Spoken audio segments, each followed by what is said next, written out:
आउज़ुबिल्लाहि मिनश्शैतानिर्रजीम बिस्मिल्लाहिर्रहमानिर्रहीम। ये आपकी नई 10 की बुक आई है, मैट्रिक क्लास की सिंटैक्स बुक की। इसका पहला चैप्टर जो है वो जनरल वेव प्रॉपर्टीज़। इसके न्यूमेरिकल जो है स्टार्ट करते हैं। तो इसका पहला न्यूमेरिकल हमारे पास जो मौजूद है, व्हाट इज़ वेवलेंथ।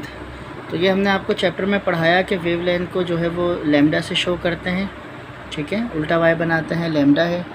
तो व्हाट इज़ वेवलेंथ, वेवलेंथ जो है वो हमारे लिए क्वेश्चन मार्क हो गई। और radio wave broadcast by a radio station with a frequency 1300 kilohertz. तो फ्रीक्वेंसी 1300 किलो हर्ट्ज़, फ्रीक्वेंसी का यूनिट जो है वो हर्ट्ज़ होता है। और ये 1300 किलो का मतलब 1000 होता है। तो ये हमारे पास 13 और 1000 का मतलब 30 हमने ये साथ लगा लिए। आप मल्टीप्लाई 1000 करें, ठीक है ना, इसी तरह आ जाएगा। और उसके बाद ये दे रहा है 10 की power 3। The speed of wave जो है वो 3 × 10 की पावर 8 मीटर पर सेकंड है। तो स्पीड वेलोसिटी जो है वेव की वो हमारे पास 3 × 10 की पावर 8 मीटर पर सेकंड है, ठीक है। आसान न्यूमेरिकल हैं बहुत ज़्यादा, पिछली बुक में भी मौजूद थे। Solution as mean Abid Shah, ठीक है। तो हम जानते हैं बाय वेव इक्वेशन, आप लिख लें by wave equation v = f lambda. तो अब अगर मैंने वेवलेंथ निकालनी है तो फ्रीक्वेंसी नीचे आ जाएगी। तो ये हमारे पास हो जाएगा वेलोसिटी अपॉन फ्रीक्वेंसी। तो दोनों को डिवाइड करेंगे, वेवलेंथ वेलोसिटी 3 × 10 की पावर 8 और ये वैल्यू मेरे पास 13 × 10 की पावर 1 2 3 4 5 5 ज़ीरो हैं, तो 10 की पावर 5 हो गई, ठीक है। नंबर ऑफ़ ज़ीरोज़ जो है वो 10 की पावर बन जाती है।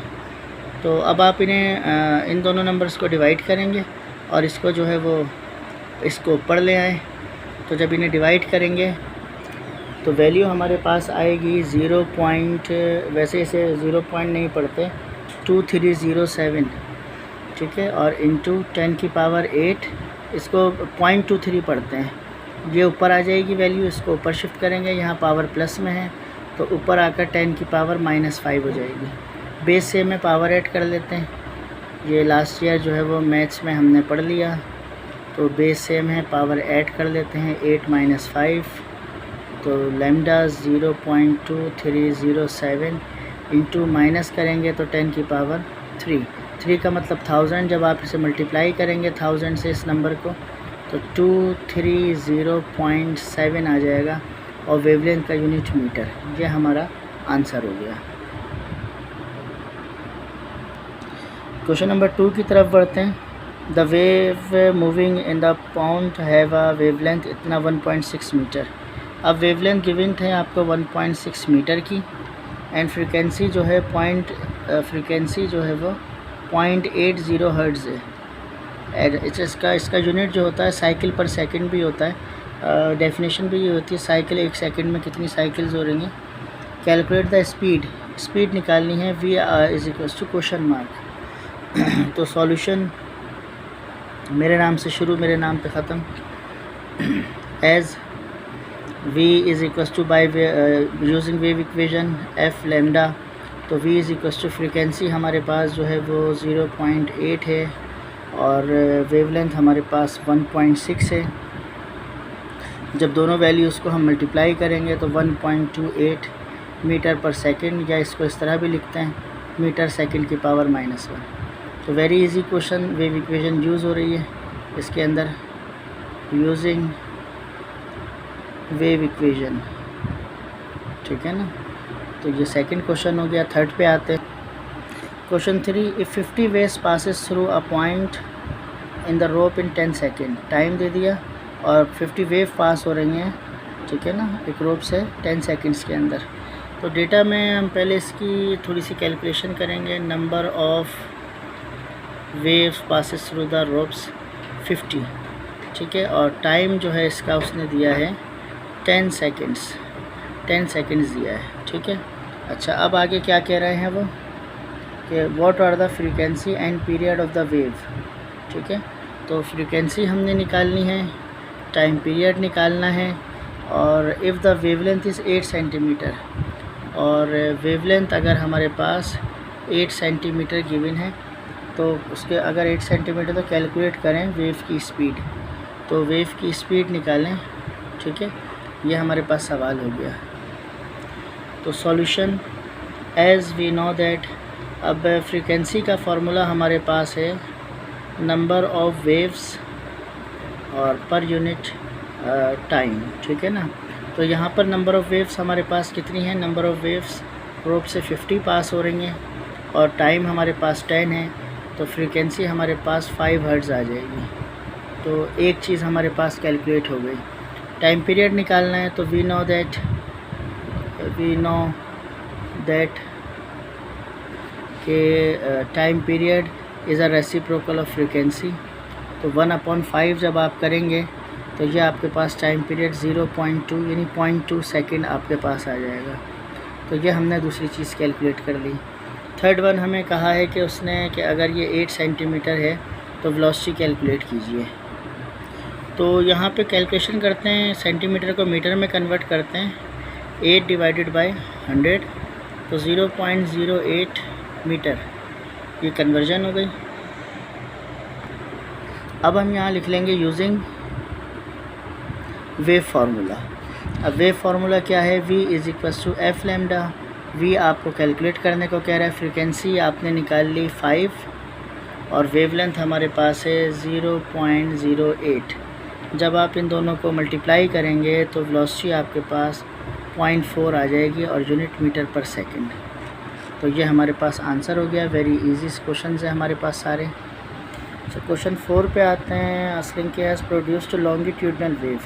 लॉन्गिट्यूडल वेव जो स्प्रिंग से प्रोड्यूस होती हैं, to the wave travel at speed of 40 centimetre per second. तो सेंटीमीटर पर सेकंड आपकी वेलोसिटी हो गई और ये हो गई 40 सेंटीमीटर पर सेकंड। तो हम काम करते हैं मीटर पर सेकंड में, तो पहले इसे कन्वर्ट कर लेते हैं। तो 40 सेंटीमीटर को डिवाइड करेंगे मीटर में लाने के लिए, तो ये आ जाएगा मीटर पर सेकंड के अंदर। तो दोनों को जब डिवाइड कर देंगे हम तो हमारे पास वैल्यू आएगी 0.4 मीटर पर सेकंड। देखिए सेंटीमीटर को डिवाइड करते हैं 100 से, तो डिवाइड कर दिया 40 को। ठीक है, सवाल पे आते हैं। तो 40 मीटर पर second, frequency of wave 20 hertz, frequency 20 hertz है। और what is the minimum separation between the consecutive compressions. Compression या रिफ्रैक्शन दोनों चीज़ें आपको बताई थी कि लॉन्गिट्यूडनल वेव में जब वेव करीब बनती हैं तो वो कंप्रेशन होता है, दूर बनती हैं रिफ्रैक्शन होता है, फिर कंप्रेशन होता है। तो इनके बीच का जो दो कंप्रेशंस के बीच का जो डिस्टेंस होता है ये वेवलेंथ होती है। तो वो कह रहा है कि कंप्रेशंस के बीच का डिस्टेंस बताई है question 4, separation between the compressions. तो ये हमें वेवलेंथ हमसे पूछी है, separation between the compression. Solution आसान हो गया अब हमारे लिए, यूजिंग वेव इक्वेशन। ठीक है, तो v is equals to F lambda और हमने लैम्डा निकालना है। तो lambda is equals to v upon F. What is v? v is 0.4 यानी 0.4 एंड फ्रीक्वेंसी इज़ 20। जब दोनों को आप डिवाइड कर देंगे तो आंसर 0.02 मीटर आ जाएगा। ये आंसर हो गया हमारे पास। उम्मीद है आपको बेहतर समझ आ रहे होंगे ना। क्वेश्चन 5 जो है और 6 जो है वो सेम एज है। 7 भी तकरीबन एक जैसा ही है, लेकिन ये थोड़ा सा मैं आपको सॉल्व करके दिखा देता हूँ। Wave on a swimming pool propagates वहीं और 0.9 मीटर पर सेकंड वेलोसिटी हो गई, यानी पूल के अंदर वेव बन रही है, उसकी वेलोसिटी 0.90 मीटर पर सेकंड है। ये आपकी वेलोसिटी आ गई। अच्छा, if you splash the water at the one end of the pool, पानी को हिलाते हैं, हाथ मारते हैं, तो observe the wave go to the opposite end और रिफ्लेक्ट होती है, रिटर्न होती है। 30 सेकंड के अंदर वेव टकरा के पूल से वापस आ जाती है। 30 सेकंड मीन टाइम उसने आपको दे दिया 30 सेकंड टाइम आ गया आपके पास। अच्छा, how far away is the other and of the pool, कितना दूर हो, मतलब वेव आप डिस्टेंस पूछा है उसने आपसे, तो डिस्टेंस उसने आपसे पूछा है, तो डिस्टेंस हमारे पास जो है वो लैम्डा है। ठीक है, वेव का। और अब हम इसका सॉल्यूशन स्टार्ट करेंगे। तो solutions as we know that, मुझे वेवलेंथ निकालने के लिए V is equals to F lambda चाहिए, तो देयर इज़ एफ नहीं है, एफ नो फ्रीक्वेंसी, तो हम लिखेंगे टाइम फ्रीक्वेंसी जो होगा 1 टाइम पीरियड, तो 1 टाइम पीरियड कितना है 30। तो जब आप इसे डिवाइड कर देंगे, डिवाइड करने के बाद 0.033 हर्ट्ज़ ये आ जाएगी फ्रीक्वेंसी। अब अगर आप इसे सॉल्व करेंगे आगे further and using wave equation WE, तो हमारे पास V is equals to F lambda होती है वेव इक्वेशन। तो हमने वेवलेंथ निकालनी है, तो V अपॉन एफ, तो हमारे पास क्या वैल्यू होगी V की, V हमारे पास गिवन है 0.90, then divided by frequency 0.033।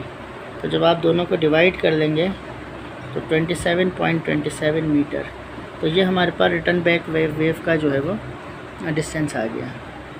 Question 8 करते हैं। A simple oscillating pendulum, oscillate मतलब सिंपल हार्मोनिक मोशन परफॉर्म कर रहा है, आगे पीछे मूव कर रहा है, पेंडुलम कर रहा है, लेंथ इसकी 0.8 सेंटीमीटर है।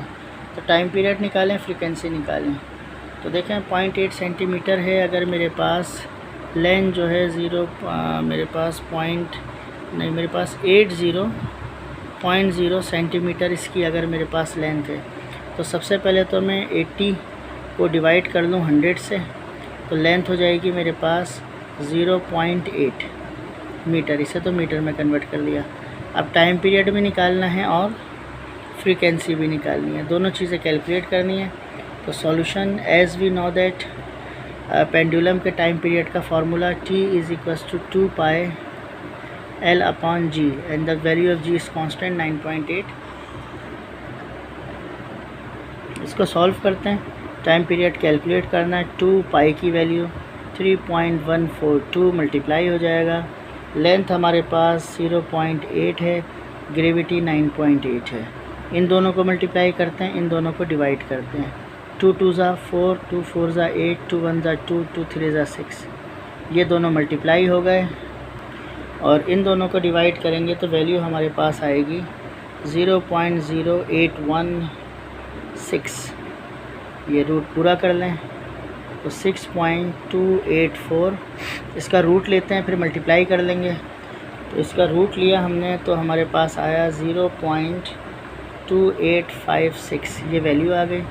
इन दोनों वैल्यूज़ को मल्टीप्लाई कर लेंगे तो हमारे पास टोटल आंसर आएगा, तो मल्टीप्लाई करके हमारे पास आया 1.794 टाइम का यूनिट सेकंड हो गया, ठीक है। और उसके बाद हमने फ्रीक्वेंसी भी निकालनी है एंड, तो we know that frequency is a reciprocal of time period, तो 1/1.794, तो डेफिनेटली फ्रीक्वेंसी का आंसर फिर हमारे पास डिवाइड करके 0.557 हर्ट्ज़ आ जाएगा। तो ये हमारे पास आंसर हो गए। उम्मीद है कि ये क्वेश्चन आपको बेहतर समझ आए होंगे, कोई कन्फ्यूजन हो तो डिस्कस कीजिएगा।